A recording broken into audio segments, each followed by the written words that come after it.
Hi all, C learning ഹബിലേക്ക് എല്ലാവർക്കും സ്വാഗതം. 2025 PSC നടത്തിയ കറണ്ട് അഫയേഴ്സ് ക്വസ്റ്റ്യൻസാണ് നമ്മൾ ഡിസ്കസ് ചെയ്തുകൊണ്ടിരിക്കുന്നത്. ഇന്നത്തെ 10 ക്വസ്റ്റ്യൻ നമുക്ക് നോക്കാം. ഒന്നാമത്തെ ക്വസ്റ്റ്യൻ, ലഞ്ച് ബെൽ പദ്ധതി ആവിഷ്കരിച്ച സംസ്ഥാനം കേരളം. ലഞ്ച് ബെൽ പദ്ധതി ആവിഷ്കരിച്ച സംസ്ഥാനമാണ് കേരളം. മൊബൈൽ ഫോണിന് അടിമപ്പെടുന്ന കുട്ടികളെ മോചിപ്പിക്കാനുള്ള കേരള പോലീസ് പദ്ധതിയാണ് കൂട്ട്. മൊബൈൽ ഫോണിന് അടിമപ്പെടുന്ന കുട്ടികളെ മോചിപ്പിക്കാനുള്ള കേരള പോലീസ് പദ്ധതിയാണ് കൂട്ട്.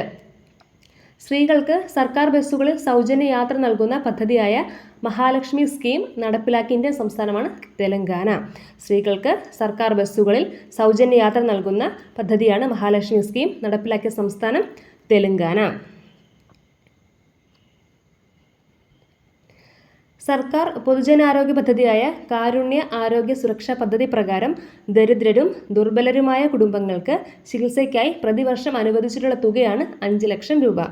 സർക്കാർ പൊതുജനാരോഗ്യ പദ്ധതിയായ കാരുണ്യ ആരോഗ്യ സുരക്ഷാ പദ്ധതി പ്രകാരം ദരിദ്രരും ദുർബലരുമായ കുടുംബങ്ങൾക്ക് ചികിത്സയ്ക്കായി പ്രതിവർഷം അനുവദിച്ചിട്ടുള്ള തുകയാണ് 5 ലക്ഷം രൂപ. ഇന്ത്യൻ ബഹിരാകാശ ഗവേഷണ സ്ഥാപനമായ ISROയുടെ രണ്ടാമത്തെ ബഹിരാകാശ തുറമുഖമാണ് കുലശേഖരപട്ടണം. ഇന്ത്യൻ ബഹിരാകാശ ഗവേഷണ സ്ഥാപനമായ ISROയുടെ രണ്ടാമത്തെ ബഹിരാകാശ തുറമുഖം സ്ഥിതി ചെയ്യുന്ന സ്ഥലമാണ് കുലശേഖരപട്ടണം. തമിഴ്നാട് സംസ്ഥാനമാണ്, തൂത്തുക്കുടി ജില്ല. കേരള സർക്കാർ എല്ലാ വകുപ്പുകളിലെയും ഓൺലൈൻ സേവനങ്ങൾ ഉൾപ്പെടുത്തിക്കൊണ്ട് രൂപം നൽകിയിട്ടുള്ള കേന്ദ്രീകൃത പോർട്ടലിൻ്റെ പേരാണ് ഇ-സേവനം. കേരള സർക്കാർ എല്ലാ വകുപ്പുകളുടെയും ഓൺലൈൻ സേവനങ്ങൾ ഉൾപ്പെടുത്തിക്കൊണ്ട് രൂപം നൽകിയിട്ടുള്ള കേന്ദ്രീകൃത പോർട്ടലിൻ്റെ പേരാണ് ഇ-സേവനം. സമീപകാലത്ത് ഇന്ത്യൻ കരസേന വിജയദുർഗ് എന്ന് പേര് മാറ്റിയ ഫോർട്ട് വില്യം സ്ഥിതി ചെയ്യുന്ന സ്ഥലമാണ് കൊൽക്കത്ത. ഫോർട്ട് വില്യം സ്ഥിതി ചെയ്യുന്ന സ്ഥലം കൊൽക്കത്ത. ഇപ്പോഴത്തെ പേര് വിജയദുർഗ്. പേര് കൊടുത്തത് ഇന്ത്യൻ കരസേന. 2025 റംസാർ സൈറ്റിൽ ഉൾപ്പെടുത്തിയ ഉദ്വാ തടാകം സ്ഥിതി ചെയ്യുന്ന സംസ്ഥാനമാണ് ജാർഖണ്ഡ്. ഉദ്വാ തടാകം ജാർഖണ്ഡ്.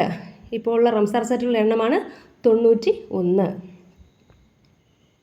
പറമ്പിക്കുളം വാർഷിക ജന്തുജാല കണക്കെടുപ്പിൽ പുതുതായി കണ്ടെത്തിയ ചിന്നത്തവിടൻ, വെള്ളിവരയൻ, പളനിപ്പൊട്ടൻ എന്നിവ ഏത് ഇനത്തിൽപ്പെട്ട ജീവികളാണെന്ന് ചോദിച്ചാൽ ചിത്രശലഭം. ചിന്നത്തവിടൻ, വെള്ളിവരയൻ, പളനിപ്പൊട്ടൻ ഇവയൊക്കെ എന്താണ്? ചിത്രശലഭം. കേരളത്തിലെ പഞ്ചായത്തുകളിലെയും മുനിസിപ്പാലിറ്റികളിലെയും വാർഡുകൾ വിഭജിച്ച് അവയുടെ അതിർത്തികൾ നിശ്ചയിക്കുക എന്ന ഉദ്ദേശത്തോടു കൂടി 2024 രൂപീകരിച്ച കേരള സംസ്ഥാന ഡീലിമിറ്റേഷൻ കമ്മീഷൻ അധ്യക്ഷനാണ് A. ഷാജഹാൻ. കേരളത്തിലെ പഞ്ചായത്തുകളിലെയും മുനിസിപ്പാലിറ്റികളിലെയും വാർഡുകൾ വിഭജിച്ച് അവയുടെ അതിർത്തികൾ നിശ്ചയിക്കുന്ന ഉദ്ദേശത്തോടു കൂടി 2024 രൂപീകരിച്ച കേരള സംസ്ഥാന ഡീലിമിറ്റേഷൻ കമ്മീഷൻ അധ്യക്ഷനാണ് A. ഷാജഹാൻ. അദ്ദേഹം ഇപ്പോൾ സംസ്ഥാന ഇലക്ഷൻ കമ്മീഷൻ ചെയർമാനാണ്. താങ്ക്